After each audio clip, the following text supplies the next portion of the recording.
isto napravio. Nemam pojma zašto, ali to nije dobro.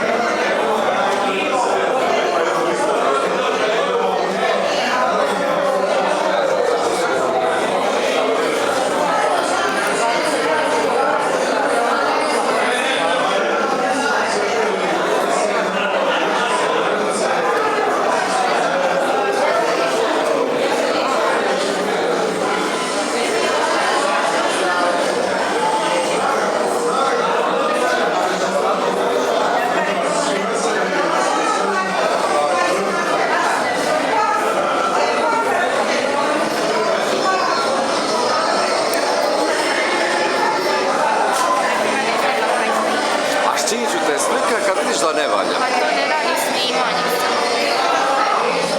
Bolje da sam uzeo onaj crveni aparat.